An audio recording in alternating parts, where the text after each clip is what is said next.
The indie author revolution has been around for more than a decade, but we indies continue to push the boundaries of what we're capable of.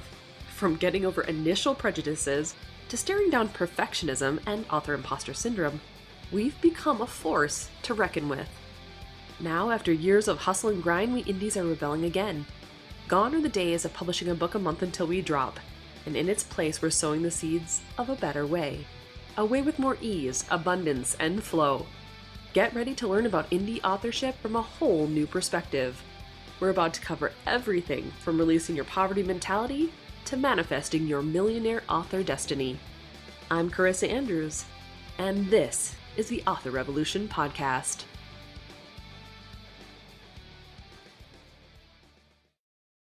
Well, hey there, and welcome back to another episode of the Author Revolution Podcast. Guys, oh my goodness, this is going to be a fantastic episode.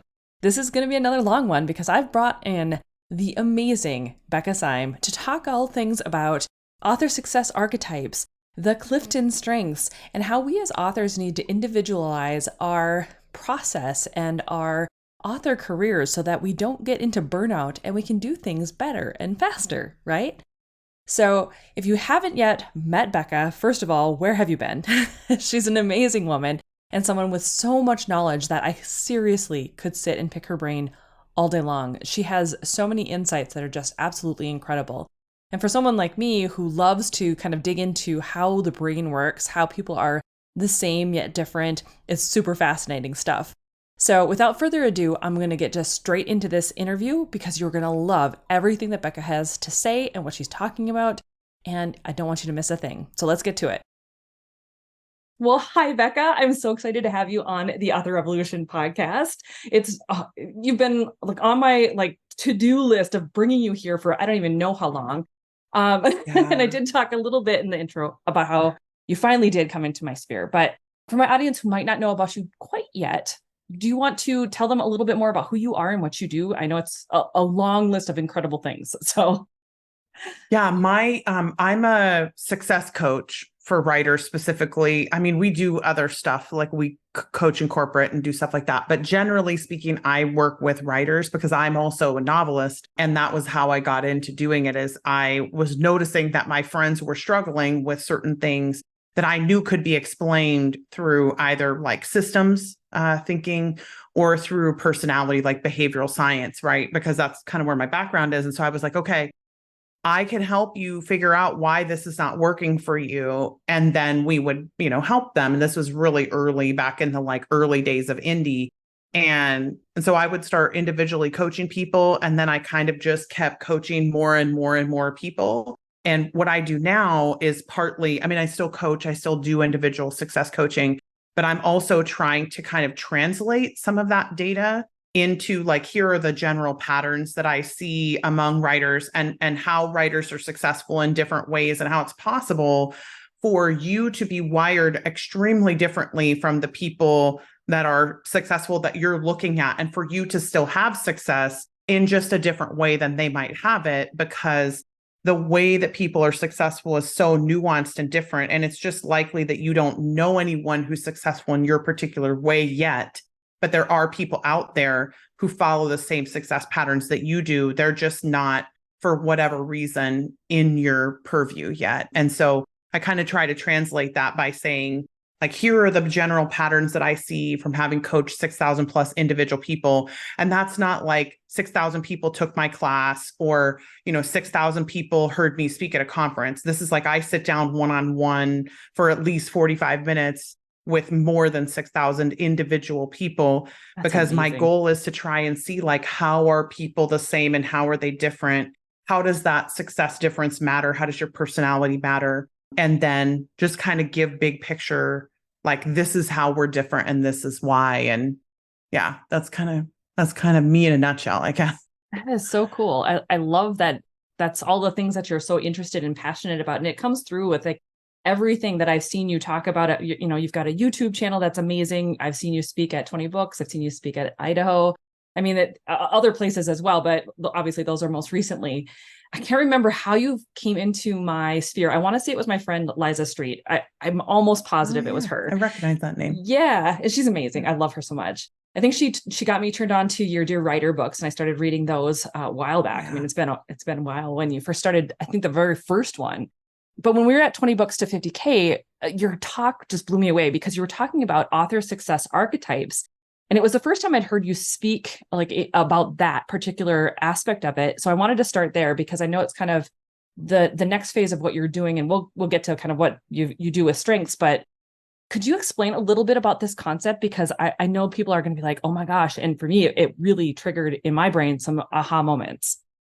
Yeah, like the easiest way to kind of describe it is that we already do this without realizing it with like plotters and pantsers, for instance. And we have a lot of discussions in the author sphere about like, are you a plotter or are you a pantser? And I'm like, well, like everything, it's a continuum. It's not a binary, right? And so when you think about how people are successful at story creation, what you're essentially asking when you say, are you a plotter or a pantser, is I'm asking, can you write a coherent, clear, compelling story without needing to plan ahead what you're writing, or can't you? And just how much do you need to know about what you're writing before you can write a clear, compelling, coherent story?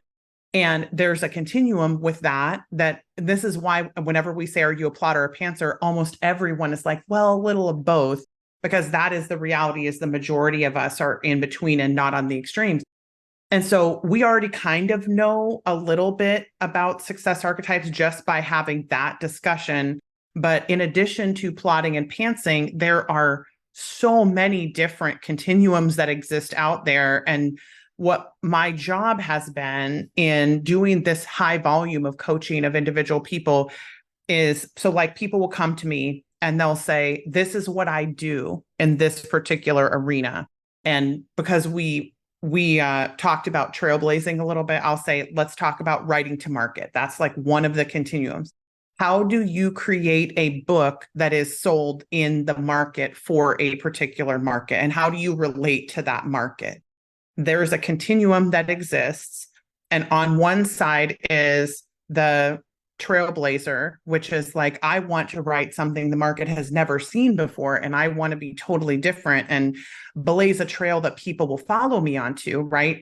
And then there are the drafters who are taking what the trailblazers do and sort of trying to iterate it, and seeing if they can make it better. And sometimes they can, and sometimes they can't, but because sometimes the trailblazers hit on the thing that people are actually going to follow them on. And then sometimes the drafters, just stop drafting and then go draft something else. That's just what drafters do.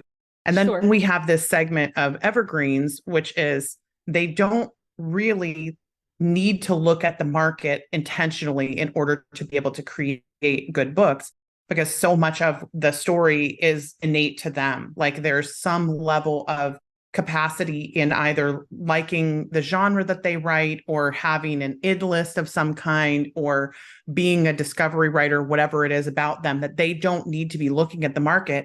And then there's the islands, who they may or may not watch the market, but when it comes time to sit down and write, they really don't care. They are an island unto themselves, right? So the reason that I needed to have that discussion is that I would get a lot of evergreens coming to me saying, well, okay, so I need to write to market in order to be successful. And I'm like, wait a minute. No, you don't have to write to market in order to be successful. And then we would have to have a conversation about why that is the case, and et cetera. And I'm like, look, it's just easier for me to explain that there's a continuum of people. You can be anywhere on that continuum and still have success, because that's the key to these archetypes. It's not just that it's possible for people to be wired this way. It's that it's possible for them to write books that people want to read, which by nature means that they are marketable, right? So it's possible to write books that people want to read without ever studying the market, without intentionally trying to write to market, without doing any research. Or it's possible to sell books by intentionally writing what you think the market might not want or might want later because you're trailblazing, right? So like, it's possible to sell at any point in that continuum, but because it's easy to teach people how to write to market, it is easier to teach how to be a drafter. So the majority of what is put out there for like, how do we do this author life, is aimed at drafters, really. And then everybody else is sort of like on their own to figure it out, whether they're, able to question the premise of writing to market or not. And then they get really frustrated because they're not able to be successful at the drafting. And so the whole goal of doing this particular continuum, and like I said, there are so many others, but the goal of this particular continuum was to answer the questions that I would get from people about why can't I write to market? Why, when I try to do it, is it not working? And then what should I be doing instead? And I'm like, oh, my sweet summer child, let me show you. Right. It's like, right. Yeah. Oh, I love it. Well, we had an interesting conversation before we started. There's always interesting conversations before we start. So I have to go back to this a little bit. I was mentioning how, like, with my urban fantasy side, I feel definitely more of the trailblazer energy. But now that I'm kind of shifting into rom-com, and I've just been enjoying like the reading process and enjoying it from the writer or from the reader perspective, it was never meant intentionally to be like research mode. It was just meant to be like, let's immerse myself as the reader again and like enjoy that process. So I feel much more like an evergreen in that pen name. Yeah. I mean, a little bit of drafter, but not really. Like, I'm not looking at what other people are doing and trying to create it or trying to do it better or any of those things. I feel like it's more just, this is the story and it's innate in me. So it's an interesting like position. Do you feel like a lot of authors have, like, even people in general, but like where you can be multiple archetypes based off of different things?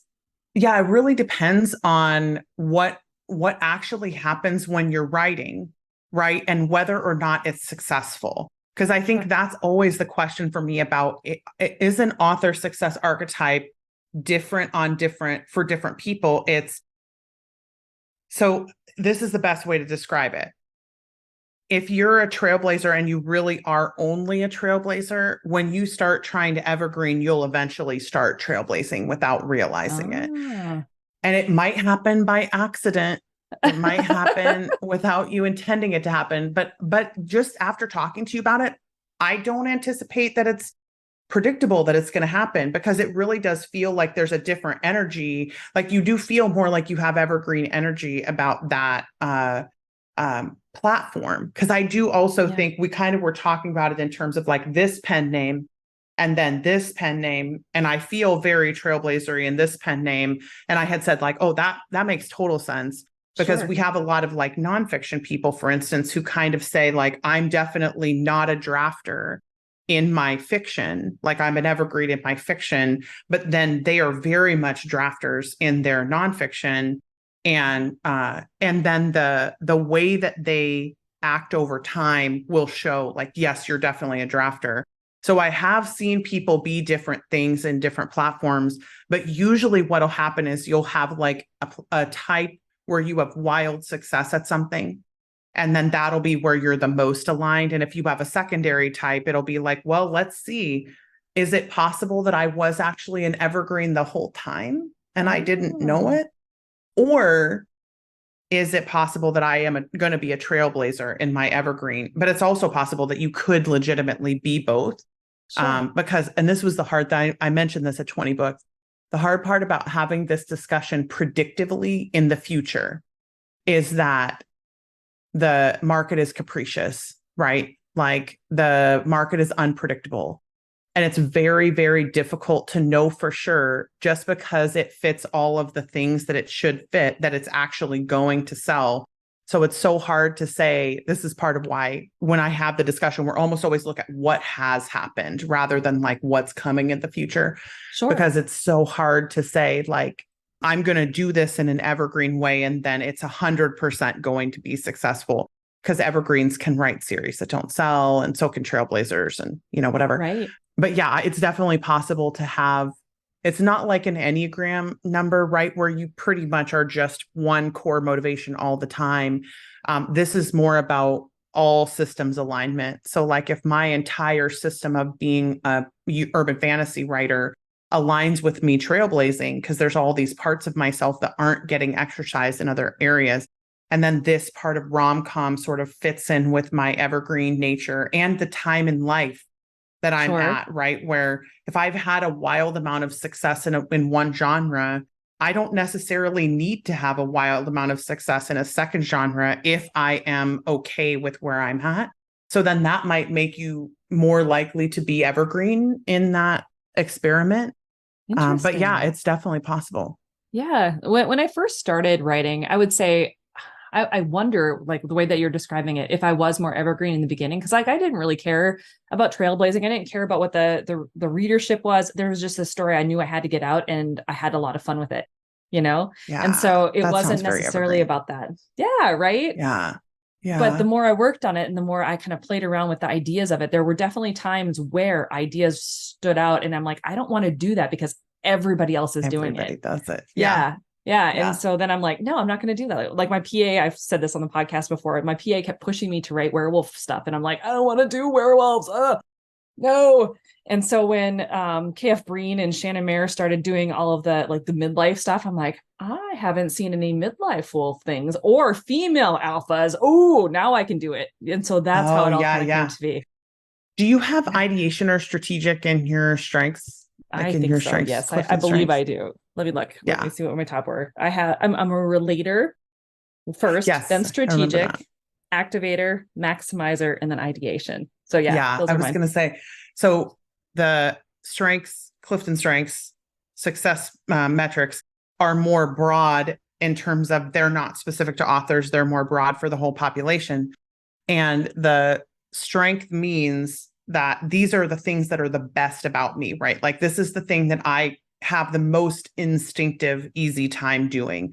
So ideation is all about having new and different ideas, and Okay. specifically not wanting to do what everyone else has done, and then having like an ability to make a new idea out of old ideas also, right? So there's an Yep. element of ideation that if you are evergreen in your creation, like where you actually create the best when you are in love with what you're doing and it's organic to who you are. And then that ideation comes along and is like, but not with this. Oh, but let's do this, right? But let's try that.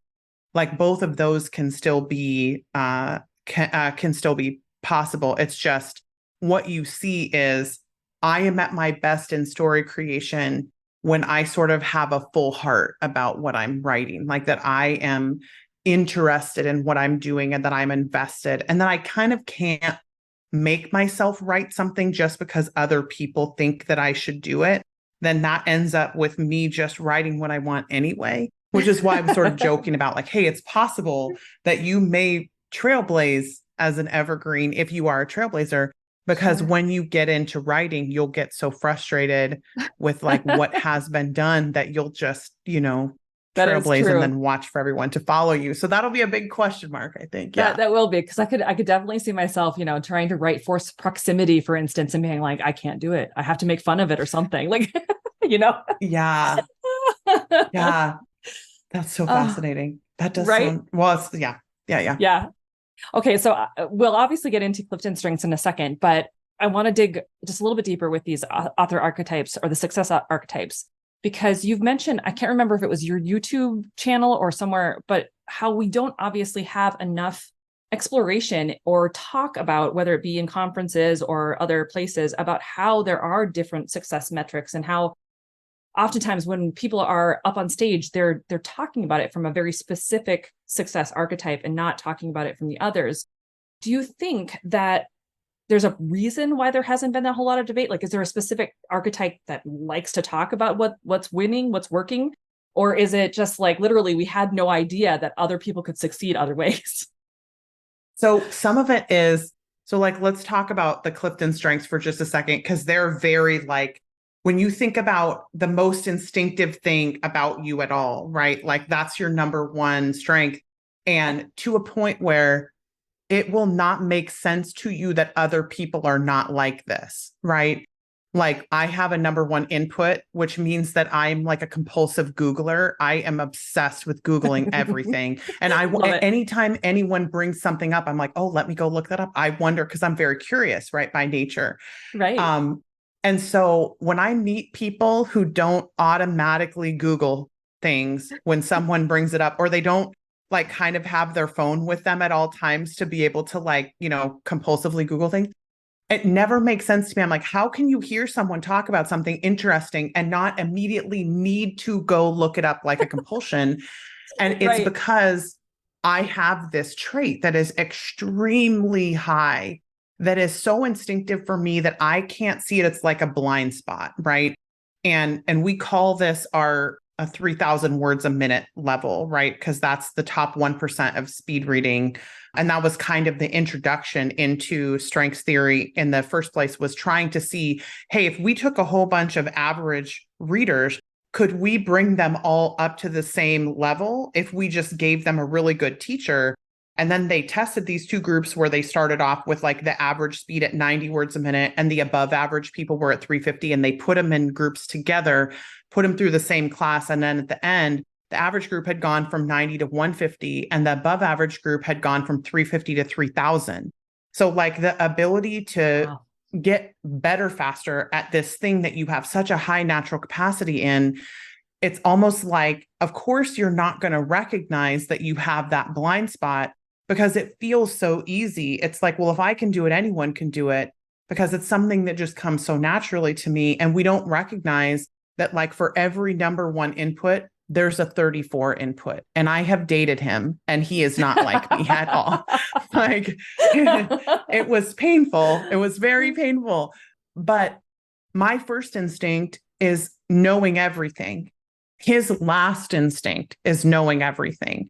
So if I design a preparatory material for being successful at being a writer based on you have to know everything and be completely connected and compulsively go look everything up and take every course, he would fail every time. He's brilliant at what he does, but not in the same way that I am. And so if I set him up for success, assuming that you have to be like me in order to be successful, because that's the way that I was successful, then he's going to fail.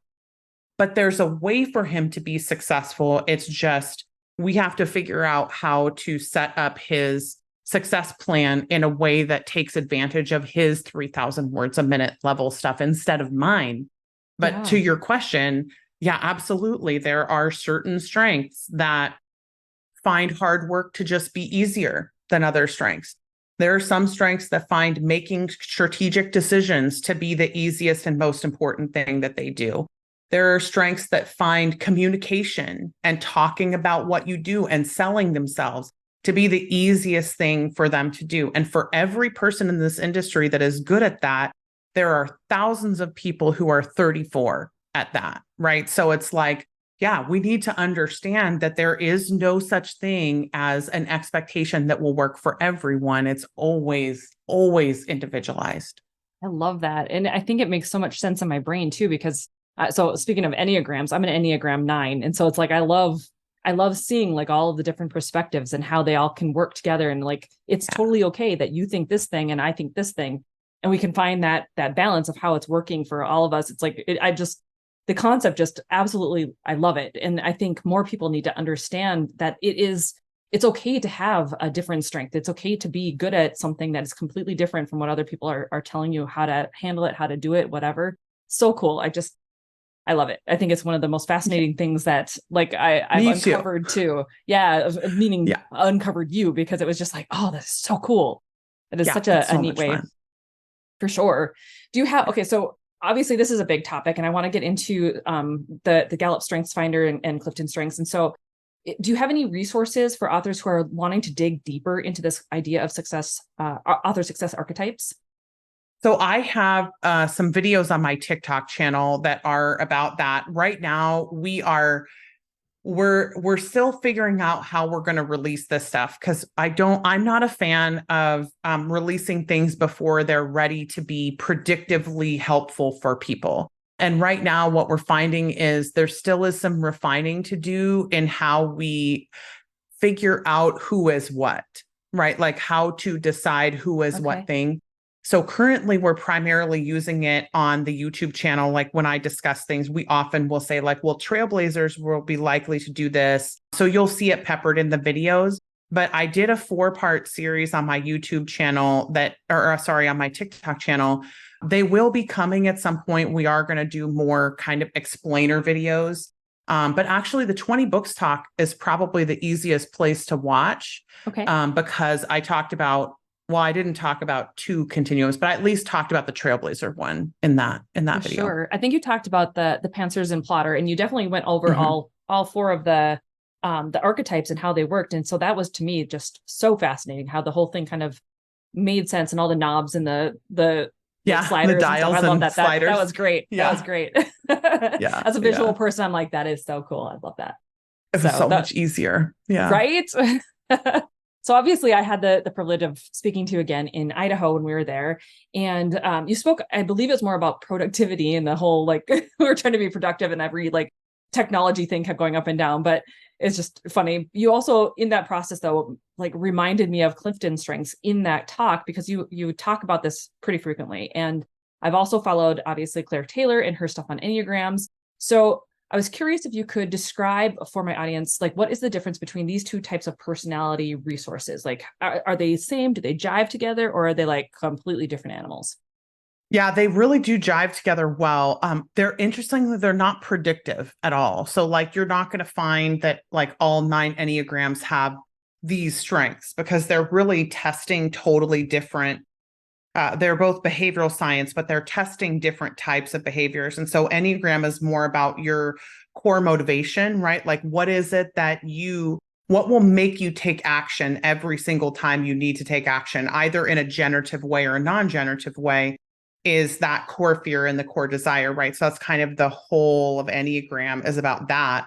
And then you have strengths, which is if you're thinking about how you're going to be successful, like the most successful, that's what the strengths test is about. And that reader speed thing that I mentioned earlier, essentially it was trying to do behavioral analysis on, millions of people about how is it exactly that you're able to be successful at what you're successful at. And they specifically interviewed the people who were already designated as the most successful in their industry.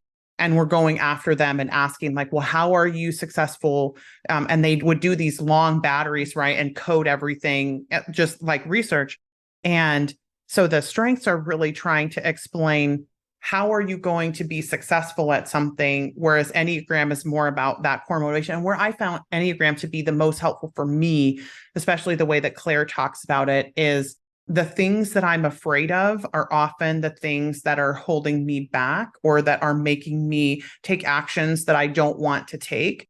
And so I still think that everyone needs to know both of those tools if they're going to have a really well-rounded experience of being a writer, just because so much of the uncertainty that happens in the industry is going to be directly tied to what causes fear in us. And so like all of our coaches are learning from Claire about Enneagram, because we think it's been just extremely helpful. And she's going to do some work with us in the future too. Like, yeah, I think they work really well together. So yeah. That makes so much sense to me, because if we're operating out of fear, you're not like going to your strengths. You're not going to the thing that really is the higher version of yourself to make things happen. And so you're actually defaulting into this place of like, I have to do this because I have to do this, or if I don't do this, this bad thing's going to happen, where you would take very different actions if you were like, nothing can fail. Of course, this is going to work for me. So it's so interesting. Yeah, it's fascinating because the way that we used to get at that, because we can always hear it when it's happening, right? Like I can hear when fear starts to creep in, and the way we would always get at it was through a strengths way. And part of the difficulty in doing it with strengths is that what we call basement behaviors, which are like how strengths work against you, the basement behaviors of strengths are often motivated differently depending on what your Enneagram numbers were. I was literally just talking about my coaches about this yesterday, where we said, if you look at the way that a empathy 3 and an empathy 9 are different, like the fears that are driving them are really what is different, where they have a really high empathy person, but what they're afraid of and how you solve that fear and how you help them work out of that fear is going to be different based on why they're afraid of the thing. And if you don't know how to naturally hear that, because I have a strength called individualization that makes it easier for me to hear that without needing to categorize it. But man, the Enneagram has just been like life-changing for us in terms of like helping to have a place to send people also, because Claire's so good at what she does. And she's so good at hearing, the actual motivation that's there. Right. And so I refer people to her all the time. She's so brilliant. Right. I love it. And it's just, to me, even it's been really interesting to discover. I always thought for a very long time, and Claire and I had talked about this, where it was like, I thought I was an Enneagram 1, but I'm not. I mean, like after redoing the test and like going through it after getting her book, I realized I was a 9, and I have a 1 wing, which is great, but it was like, and I have an 8 wing actually, but understanding I was a 9, all of a sudden it was like all those things clicked together, and I'm like, oh, I get Yeah. this. Yeah. And now those core fears and the core desires make more sense. And it was just like, it was such an aha moment for sure. And it's so great It's to use huge. all of those in your writing too. I mean, We sort of joke about the I can't remember if this was at Idaho or if it was at a different conference, but we were joking about like there are so many different tests and they are all helpful on some level, like for something, right? Every right. single time you have a designation of different continuums of some kind, there's going to be some level of helpfulness to it. And we were sort of joking about like, if you tell me what kind of bagel you are, I could tell you what that means about you, right? Because Nice. there's something that you're latching onto about that identity that is giving you a way to explain yourself to other people so that you're understood. And essentially, we're explaining the different facets of our personality through like either metaphor, analogy, or something like that, right? But it Yeah. says something about who we are, the way that we latch onto those identity pieces. So I find that people who, no matter what designation that they're using, there's always something helpful in understanding how people would categorize themselves or what they find to be the most helpful about those different designations. And so I've had people come to me and give me tools that I've never even heard before. And I'm like, oh, I can see why that resonates with you. So let's talk about why that works and then see if there's an application, right? Because I think that's part of where the coaching comes in. It's like, okay, it's great to know all of this stuff, but what difference is it going to make for you and how you're acting? Like that's where I find strengths and Enneagram to be the most helpful, is they're the most predictive. Right. And so if I talk to you as a 9, I am more likely to be able to guess and help with what I'm a 2, with what you're wanting to get out of your experience as an author, if I know certain things that are already aligned about you. So it's really just a shortcut, and the strengths in the Enneagram just I find to be the most helpful. I love that. I love them so much. So speaking of the strengths, so for anyone who hasn't like really learned a whole lot about it or heard a whole lot about it, could you explain what the Clifton strengths are and like how they work out? Because you've already mentioned that there are 34 of them, but what is it? So the program was initially developed to try to explain just how different success is for everyone.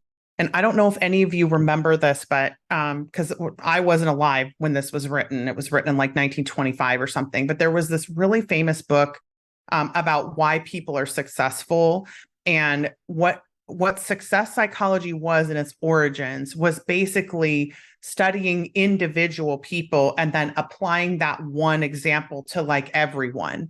So like Napoleon Hill, I think, was the name of the author of the book. And it was basically like, well, if you wake up at 5 o'clock in the morning and you do this, this, and this, then you're going to be super successful. And then all of a sudden you have all these other successful people who are like, well, Einstein didn't do that. And, this person didn't do that. And then all of a sudden it feels like it invalidates everything that has been said about all of these other successful people, when that's not the point at all. The point is to say, yeah, some of you are going to be successful doing it this way. Some of you are going to be successful doing it a different way. And it's valid for both of you to be wired the way that you are. So when success psychology was in its infancy, the Dr. Clifton, who was the creator of this, was running these experiments, just trying to figure out why people were so different. Like why would the reader speeds experiment results be as massively different as there were? There must be a huge amount of import placed on the fact that you have natural talents that you can multiply.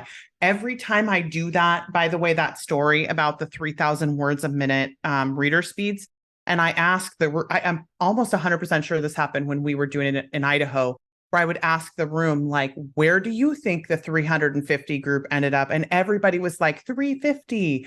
That's where they always start, is like, we think instinctively in well-rounded terms, and we don't realize how insidious that mindset is. Right. Where if I have a weakness, I need to go and fix this weakness so I can get my 90 up to 150, because my God, I can't be average at anything. And I'm like, screw average. Who cares about average? There are things that you are phenomenal at that you're ignoring because you think you can't get any better at them than you already are, as opposed to you have a top 1% capacity to be reached in these areas. Like, I think I first heard about strengths when I was 24 years old. I'm 44. 20 years ago, my number one input was like baby talk compared to where my input is today, because I intentionally worked on it over the course of 20 years, right? And I did so much development on that input. I'm doing things today, Sherlock level, that to like what my 24-year-old self would have thought. I never thought it was possible to get to where I'm at now. And part of that is because we don't think expansively enough about our success capacity. We constantly are thinking about weakness fixing. And from a perspective, just this is why I use the numbers all the time, right? I'm like, do you want to go from 90 to 150 and then still be average at it at the end? Or would you rather take your natural capacity and then maximize it to its fullest potential and go after that top 1% area, especially because this is maybe the biggest danger of strength, is that our weaknesses are not our 30 to 34 numbers, right? Like, I'm a number 34 consistency. I am not a weak at consistency person. I don't care about consistency. It does not register for me. I am too much input sometimes because it's my number one, right? So my biggest problem is not that I need to get better at consistency, where I'm not even in the average range on consistency. I am F, like I fail. So like, I don't want to try to get to be a better failure at consistency. I instead want to try to hone my input to a place where it's working for me. And because of the way that the clusters of behaviors work, because each one of those strengths represents, like, input, for instance, is a cluster of 12 different behaviors. And so if I want to get better at input, I need to work on those 12 behaviors and stop trying to get better at the 9 behaviors that are in consistency. Those don't matter to me. Like, somebody else can be good at that stuff, but I want my input to not work against me anymore. And that's what the development work for me has been over the last 20 years. But too many of us have you can't possibly get any better than 350 mentality. And when we start guessing numbers, like, well, where do you think it went? 350, 450, 500, 550. I'm like, oh my God, at least twice that, you guys, to move a little faster. Like, and then I just finally am like, no, 3,000. Like, it was 3,000, everybody. And Like, no one huge. believes me, right? Because it's such a huge difference. The world record was 25,000 words a minute. So it's not even that big at 75% comprehension. This is what people don't understand. Like, when you are phenomenal at something, you are so much better than the average people can even fathom, that it's not worth talking to the average people about it, because you really need to be honing in on these, because again, they could be working against you at the level that they're working for you. And we'd rather have them working for you at 3,000 words a minute than against you at 3,000 words a minute. Yes.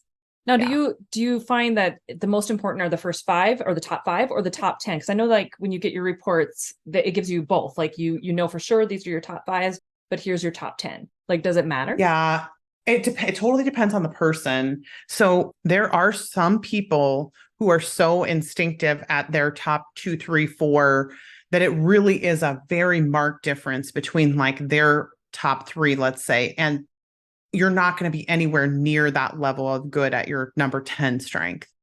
But because, and this is just a function of when Gallup was first publicizing this test, the people who were in charge were all significance maximizer people. Dr. Clifton, the originator of this, was a significance maximizer top 5. And what that means is, like, only the greatest is important, right? So it's like, let's focus on your top 5 because that's where your top 1% levels are. But to be fair, like you still can be in the top 10 or 15% through your top 10. So it's not like they're falling down there and they're just worthless to know. But it definitely was the goal of the originator to force us to focus on those higher levels. Because of course, when everyone would get their results, and this even happened when I first got trained to coach back in like 2005. So when I first got trained to coach, all of my class was like, I want my full 34 so I can go look at what my bottom strengths are. Like everyone wants to know what their bottom strengths are. And I think Clifton was sort of like, no, though, like you need to just look at your top 5 because that's where your excellence is going to, and that's the positive psychology part of strengths, right? It's like stop weakness fixing I think and that's so start funny. maximizing. Yeah, it's hilarious. As an Enneagram 9, it's considered peacemaker, right? And my 34 is harmony. I'm going, Yeah. how does that work? Yeah. Okay. Yeah. Harmony is because the peacemaker, and for me, it all depends on what your core motivation of the peacemaker is really about. Sure. Is it about connection with people, or is it about the way that people see you, like the way that people value you, right? Mm-hmm. Because if it's about connection with people, then the way that you create harmony around yourself is less important than it would be as a harmony strength, right? Like because the relational, let's say, flow is going to be way more important from maybe an empathy place or a relator place or an individualization place or something. And it's going to be way less important for me to just never have any conflict around me ever. That makes sense. Or the lack of conflict is going to come from a different place like strategic or empathy or relator. Sure. Yeah. And I've got strategic and relator as my top 2. So it's like, okay, that makes sense. Yeah. So it's like, yeah. And it's definitely more about the connection. Like I grew up in a very large, like Irish Catholic family. There was so many cousins, like so many cousins. So it was like, yeah, there was always someone to hang out with and chill with. And it definitely more the connection. I didn't probably that trailblazer energy. I didn't care so much if people got me as long as we were hanging out and having a good time. Yeah. Yeah. That makes sense. Yeah. Okay. So were you you mentioned you got certified in 2005, but were you always interested in Gallup strengths, and how did you shift it then to applying it to others? Was that always the goal? Oh, no. In fact, when I first got into it, it was because I went to grad school. Like I had done a nonprofit. I was an executive director of a nonprofit at, I don't know, 23, I think. Wow. And yeah, I was the stupidest, I mean, and most wonderful, but like the stupidest decision where I'm like, oh yeah, I can do that. I can figure out how to do that. I have a high learner strength, and it was a lot of pressure. And so I ended up going to grad school to try to help myself learn how to do that job better. And I ended up in a program about transformational leadership, which was all about how to make organizations thrive and how to make individual people thrive. And it was based in industrial and organizational psychology. So they made us take the CliftonStrengths. When I first got into the program, it was the very first thing we had to do. And then we got coached in the strengths, actually here where I live currently. And so what happened was I got coached. I walked in that room one person, and I walked out of that room a different person. Wow. Because I had just been assimilating my parents' expectations for themselves without realizing that I was never going to be able to do that because I was so different. And I just had no sense for like, it's okay for me to be different though.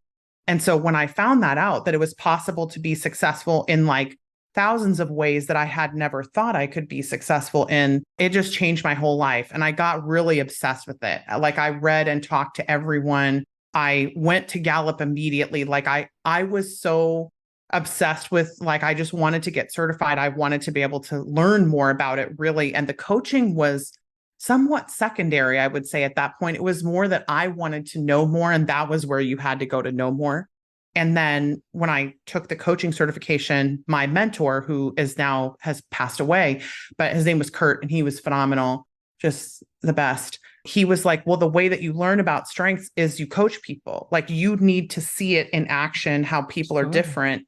And that's really how you learn. And so I'm like, okay. And then I just got obsessed with coaching everyone. I mean, I would coach because I was working in an organization that had different arms throughout like the state. And we had a whole ton of people. Every single person that I could get to take the test, I was like, look, just take this test and then send me your results. And I used to carry these little packets around that had codes in them because you used to be able to buy the books from Gallup that had a rip out code in the back. And I would just buy like 100 of them and then rip all the codes out and carry them around in my bag. And I would just hand them out to people. I'd be like, my email's on here. I had a little sticker that I put my email on the front.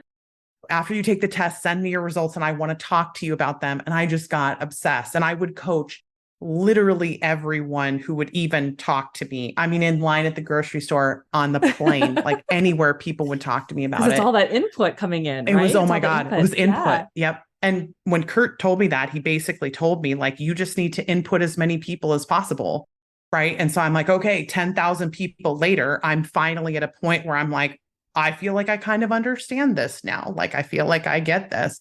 But what happened with writers, which was just still to this day, it feels a little bit like a whirlwind, because when I first started, you couldn't be a enterprise coach.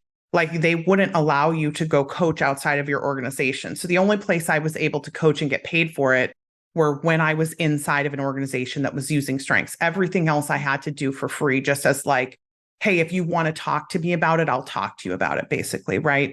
And so I assumed I would never be able to do strengths unless I worked for Gallup.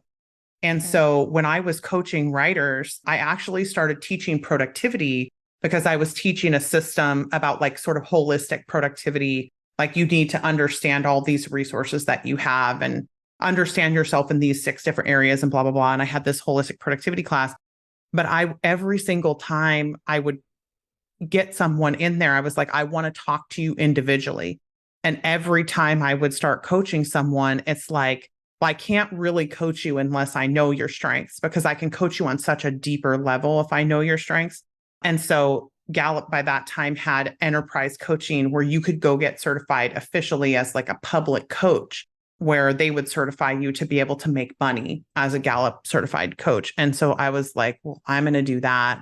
And then I just kind of didn't look back after that. It was so incredible. And because we'd already been coaching people in author, like indie productivity and, indie stuff like that, we already had a bunch of people who were very excited about strengths because we had been sharing it with everyone. Right. And so I was just very excited to be able to finally start coaching officially and be able to like actually coach strengths and have the support of that community, because it really is the most accurate, the most effective tool that I have ever seen, just in terms of the nuance that you can get to because of how complex it is.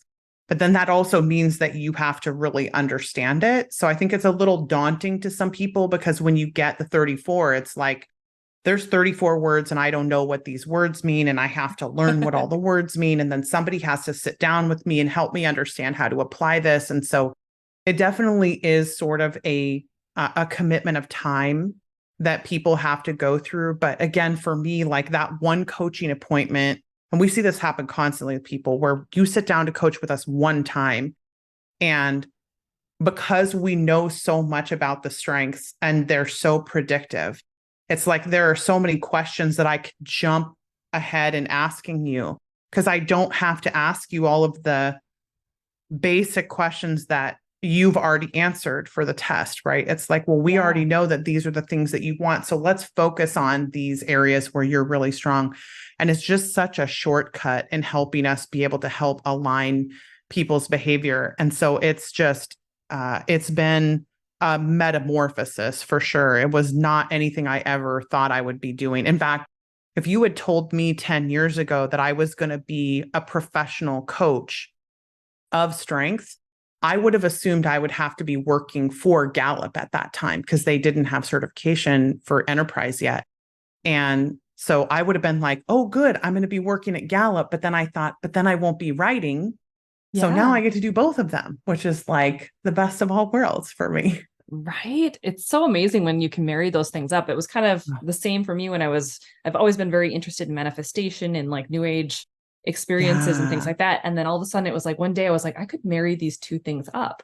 Like, why am I not doing that? And Yeah. then since that point, it's like, this is so much more fun because now I can talk about Yes. the two things I love in the same place. It's so I cool. know. It's so true. And the obsession level, right? Like when you Yeah. really, really get into something, it's just, oh, Yeah. yeah, And it's I think amazing. your coach was so right because as you teach other people, it's reinforcing everything in your own brain and it's making more sense and it's becoming so clear. I'm signed up to be one of your students for Strengths for Authors, and I'm so excited because Oh, I good. can't wait to see how all that comes together.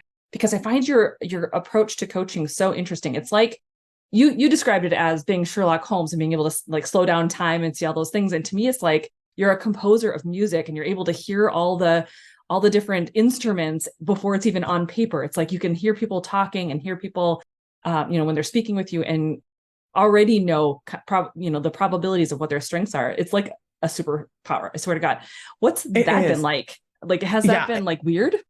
it's very weird. And interestingly, the place that I see it the most and I have the most difficulty with it is actually in personal relationships and not in professional. Because in professional relationships, almost always when writers are talking to other writers, they are looking for help, right? Like they are Sure. like, what do you know? How could you help me? How could I help you? Like we're a very helpful kind of bunch of industry people, which is amazing.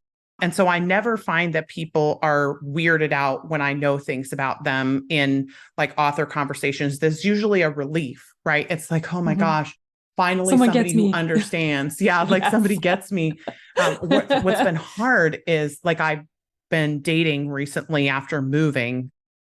Do not recommend 0 stars. It is not fun. Um, but it's made it very, very difficult to form new friendships and form new, romantic relationships with all of the knowledge that I have because I find myself being so fast to move into coach mode, right? Like when they're expressing something, like I dated a guy back in Montana, it was a long time ago, but I dated a guy who was struggling with a particular thing that I coach people about all the time.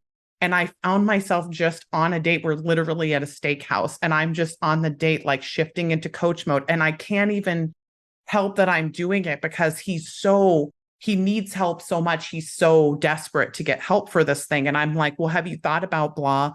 Oh my God. I've been, and I'm like, oh, cool. And now I don't want to kiss you anymore. Right. It's like, that sucks. I can't.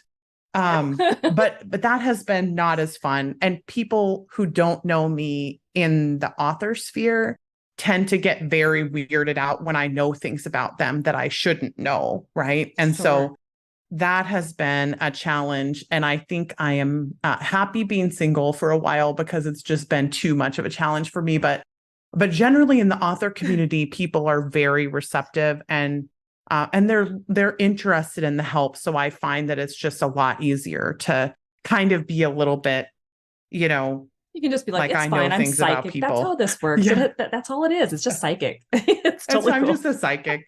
I promise I'm not in your house watching you. Right. Like that's the thing, right? Is they're like, because of course of the dating, it's like, well, are you Googling me? And I'm like, no, you're just very predictable. I'm like, very predictable. Are you someone that then would want someone who is unpredictable, who makes you like have more of a challenge? No, actually, I find that has not been a good fit for me in the long Okay. run. And it's not that I don't like unpredictable people as friends because I have some of those. It's more just that in my very, very close relationships, I need a lot of security. And so the Sure. closer someone is to me, the more helped I am by not having to guess about what they're That thinking makes or sense. doing. And yeah, Yeah, so it's predictability is so much, so much, so much easier for me to handle in really, really close relationships. Yeah, that which makes is total. weird, probably, but Yeah, no, I think that makes a lot of sense because then you know what to expect from them. Like if you were going to tell them something that is, close to your heart, you can somewhat predict that they are going to be kind and loving and capable of handling the information you're giving them. That makes total sense to me. Yeah. Yeah. Where if they're unpredictable, it's like, do I tell them this? Like, And then I spend a lot of time, of course, being a chronic overthinker, right? I spend a lot of time overthinking about, did I say the wrong thing, or did I reveal too much, or should I not have told them this? And especially, and I'm sure you get this as well, even just meeting new friends, right? Yep. Where it's like, I mean, do I talk to them at all about what I do for a living? Because it's kind of complicated and nuanced, and it's sort of easier to just say, like, I don't know, what do you do? Like, let's just not talk about it. I coach so authors, it's fine. Oh yeah, there's a lot. It's but also like it's all of the information that I have been given from all of the experiences I've had is such a gift, and I wouldn't trade it. Because like somebody actually asked me that the other day. They're like, well, if you could go back and tell yourself like how hard it would be to like make brand new friends, because of course I just moved. I was like, would you not move in order to like save yourself all of this difficulty? And I'm like, no, I still would have done it. Like, we can do hard things. It's okay. I'll be all right. But also the situation that I was in before, it needed to be done. I was done. So well, if you ever want to get into a prettier it. part of Minnesota, because we talked about that before the show started, this area is very pretty and we can hang out and have coffee all the time. I know. I had no idea you were here too. I mean, I do intend to go up there at some point though. Well, so if we'll you have come to up contact this way, you. you better, let me know. And we'll have lunch or something. Oh my gosh, that would be amazing. Then we'll have to be like, guys, guess who we're hanging out with today?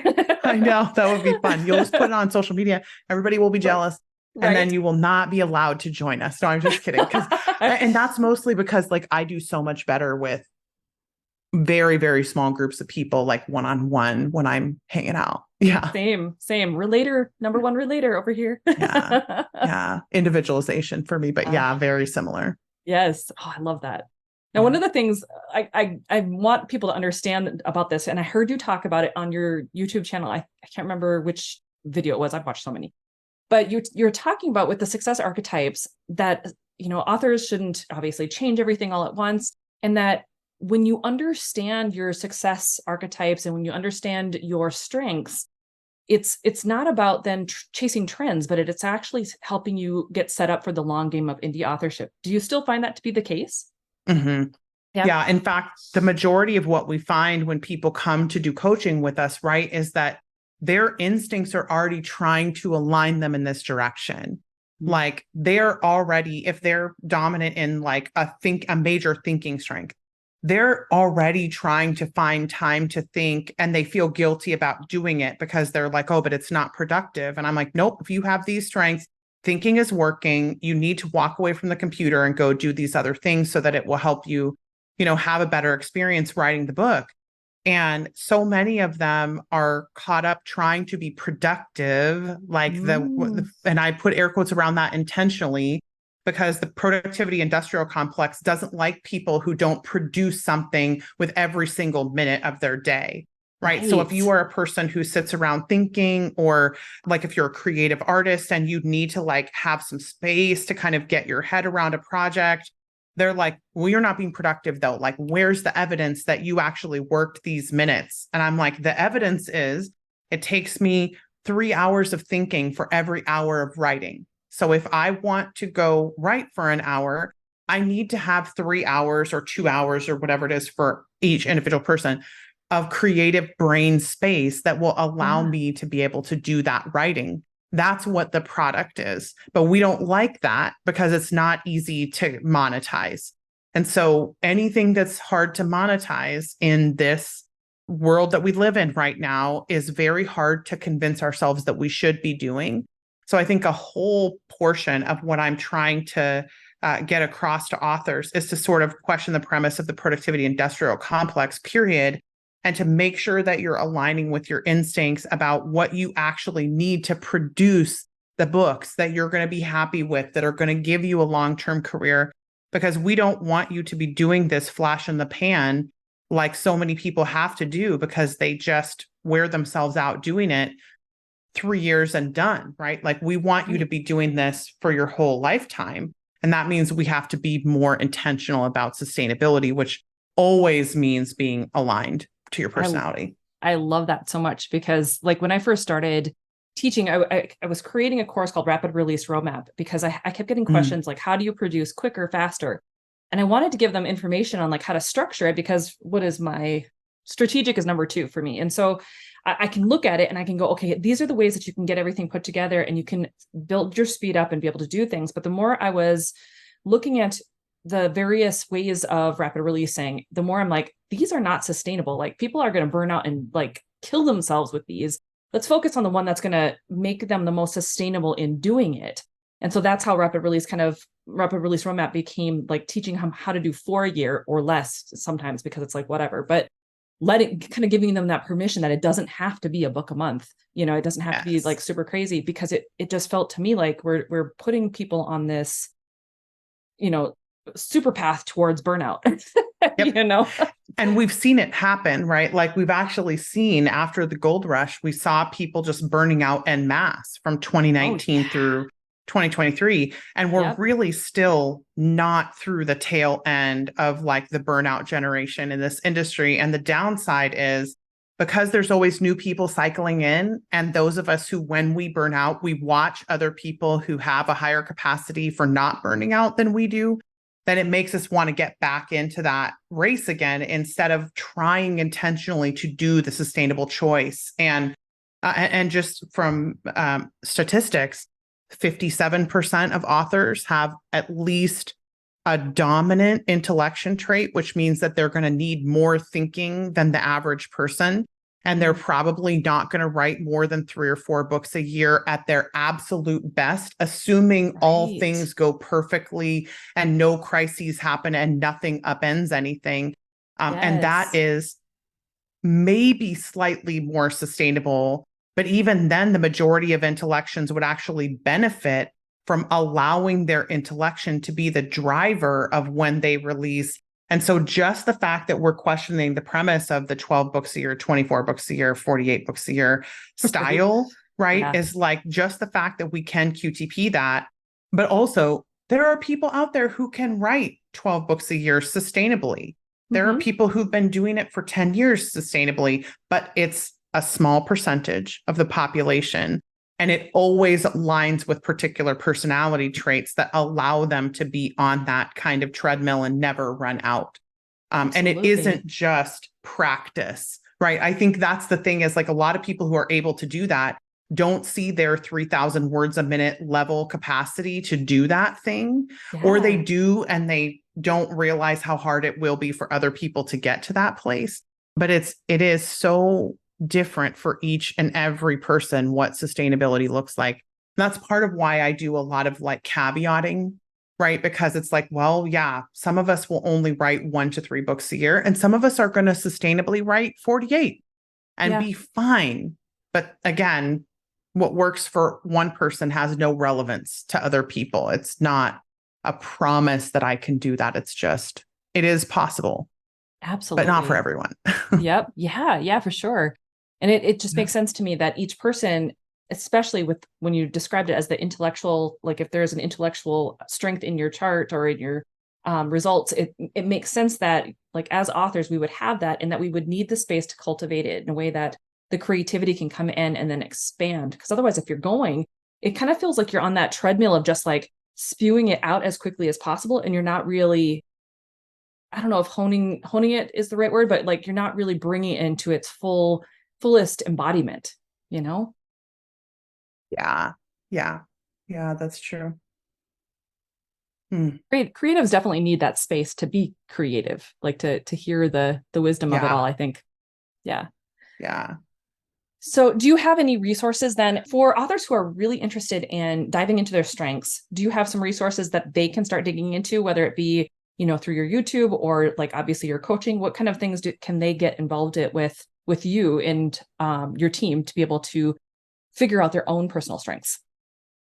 Yeah, usually our goal is to get people to take the test first. And there are a couple of ways that you can take the test. One is there is a book called StrengthsFinder 2.0 on Amazon that you can purchase. Make sure you buy a brand new version. Yes, that one, because it has a code in it that you can cut out and those red packets I was telling you about, that's from those books.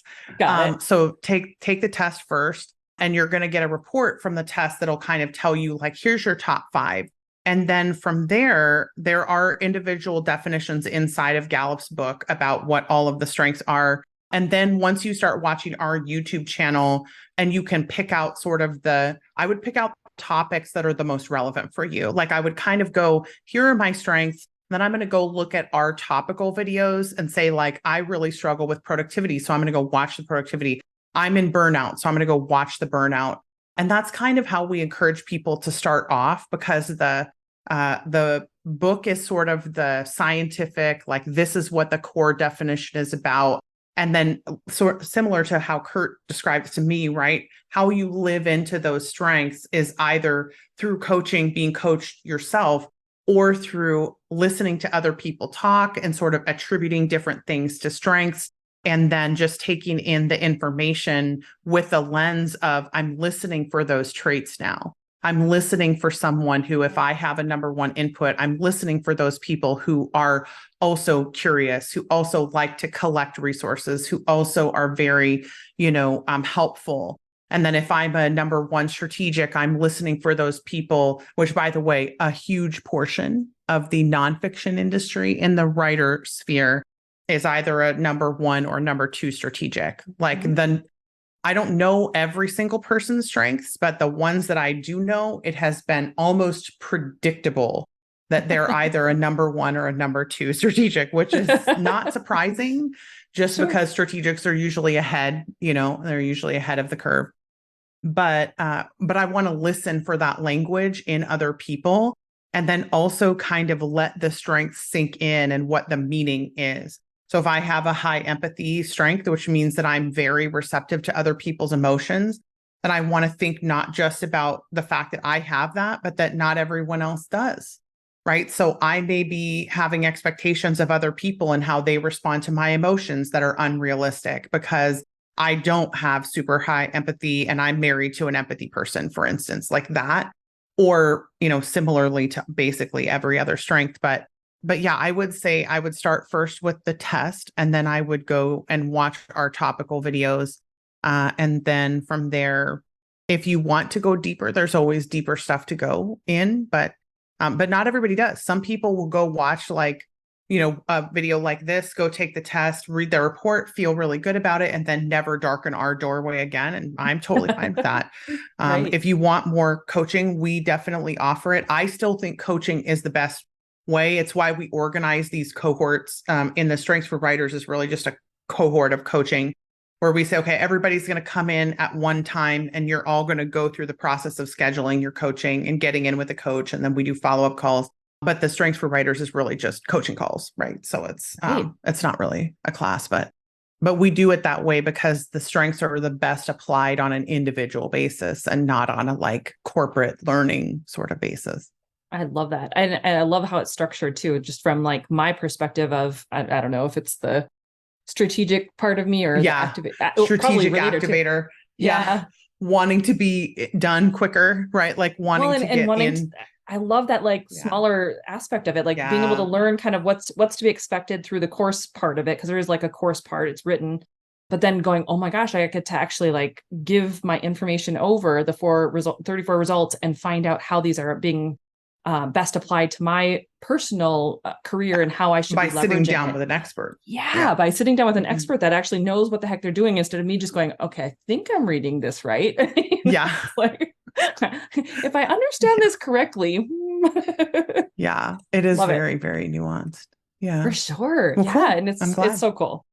Well, Becca, thank you so much for being here today and sharing so much. Yeah. We're going to have you back. Like I mentioned before we started, because what you do is just so broad and full of depth that there's so many ways that we could do it. I was even struggling to figure out what are the best questions to ask here, because there is so much we could cover. But obviously you're welcome to come back whenever you'd like. But before we go, would you like to give the details of where my audience can find out more about you, your books, and all of your coaching aspects, your courses and everything? The best place is to go to either our podcast or YouTube channel, because I find that a lot of what happens when people are first introduced to me is okay, we're really excited about, let's say, the strengths test. And then if what works best for you is to go take the test and never talk to us, then that's what you should do. And if you want more, we do podcasts about all kinds of topics related to writing, trying to help the different personalities of writers sort of acclimate to things. We also talk a lot about burnout and sustainability. We've been talking a ton about getting stuck, right? Because I wrote a book about the stuck place. And then, but just we try to cover as many topics as we can about writers. So I always encourage people to go there first. I know that's because I'm an input.